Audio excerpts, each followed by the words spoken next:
Naitala ang pinakamabagal na paglago ng ekonomiya sa loob ng 5 taon sa second quarter ng 2026. Isa sa mga dahilan, ang flood control scandal.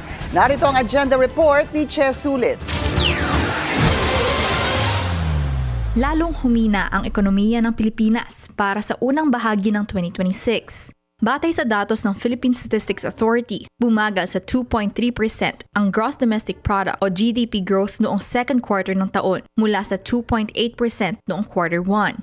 This marks a 5-year low, the slowest expansion since the pandemic-era contraction of the first quarter of 2021. Isa sa mga dahilan, ayon kay Economy Planning Secretary Arsenio Balisacan, ang paghina ng investments sa public construction dahil sa strong reservations ng mga contractor sa infrastructure projects ng DPWH. Aniya, bunga pa rin ito ng flood control scandal na pumutok noong 2025.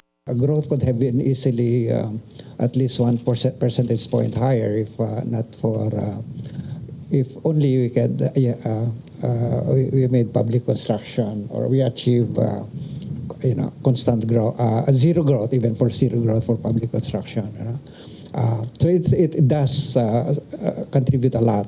Kasabay nito, bumagal din ang household consumption growth sa 2.8% kumpara sa 5.2% ng parehong quarter noong nakaraang taon. Ayon kay Balisacan, bunga ito ng mataas na inflation, job losses, at pagbaba ng remittances, dulot ng epekto ng sigalot sa gitnang silangan. Babalaan ng kalihim. Sa pagbagal ng ekonomiya, nalilimitahan ang opportunities ng businesses na mag-expand, na hahadlang naman sa paglikha ng mas marami at mas dekalidad na trabaho para sa mga Pilipino. Sa Business 360 ng Billionaire News Channel, sinabi ni China Bank Chief Economist Dominic Velasquez, disappointing ang tila patuloy na pagbagsak ng GDP growth rate. Dagdag niya, hindi rin nakakagulat na humihina ang kumpiyansa ng mga Pilipino sa lagay ng ekonomiya. For consumers, I would think that it's really lagging behind because they're receiving the brunt of this crisis, right? They're experiencing high inflation. Gayon din ang saloobin ng business sector. Ayon sa Philippine Chamber of Commerce and Industry, hindi na nakatutok sa expansion ang mga negosyante.